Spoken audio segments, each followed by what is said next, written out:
Prime time at 9 ಗೆ ಸ್ವಾಗತ. ನಾನು ವಿದ್ಯಶ್ರೀ. ಮೊದಲಿಗೆ ಹೆಡ್ಲೈನ್ಸ್. ಪ್ರಜ್ವಲ್ ರೇವಣ್ಣ ವಾಪಸ್ ವಿಡಿಯೋದ ಸತ್ಯ ಬಹಿರಂಗ. ಬುಡಾಪೆಸ್ಟ್ನಿಂದ ವಿಡಿಯೋ ರಿಲೀಸ್ ಮಾಡಿರೋದು ಪತ್ತೆ. ಪ್ರಜ್ವಲ್ ವಿದೇಶ ಯಾತ್ರೆ ವಿಚಾರವಾಗಿ ಪ್ರಿಯಾಂಕ್ ವರ್ಸಸ್ ಅಶ್ವಥ್ ವಾಗ್ವಾದ.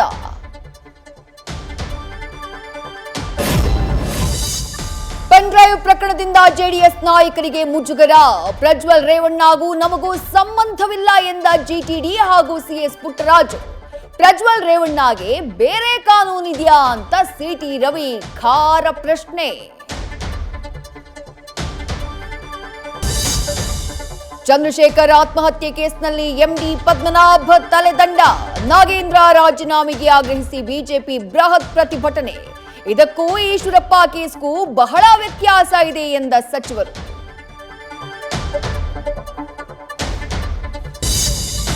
ಮುರುಘಾ ಸ್ವಾಮೀಜಿ ವಿರುದ್ಧದ 1ನೇ ಪೋಕ್ಸೋ ಕೇಸ್ಗೆ ಟ್ವಿಸ್ಟ್. ಶ್ರೀಗಳ ವಿರುದ್ಧ ಸಾಕ್ಷ್ಯ ಹೇಳದಂತೆ ಕೇಸ್ ವಾಪಸ್ಗೆ ಚಿಕ್ಕಪ್ಪನಿಂದಾನೇ ಕಿರುಕುಳ ಆರೋಪ. ದೂರು ದಾಖಲಾದ ಬೆನ್ನಲ್ಲೇ ಬಾಲಕಿಯ ಚಿಕ್ಕಪ್ಪನನ್ನ ಬಂಧಿಸಿ ತನಿಖೆ. ದೇಶದಲ್ಲಿ ಮುಂದುವರೆದ ದೊಡ್ಡವರ ಮಕ್ಕಳ ಅಪಘಾತ ಪ್ರಕರಣಗಳು. ಬ್ರಿಜ್ಭೂಷಣ್ ಪುತ್ರನ ಬೆಂಗಾವಲು ಕಾರಿಗೆ 2 ಬಲಿ. ಓಡ್ ಹೋಗ್ತಾ ಇದ್ದ ಕಾರು ಚಾಲಕನನ್ನ ವಶಕ್ಕೆ ಪಡೆದ ಪೊಲೀಸರು.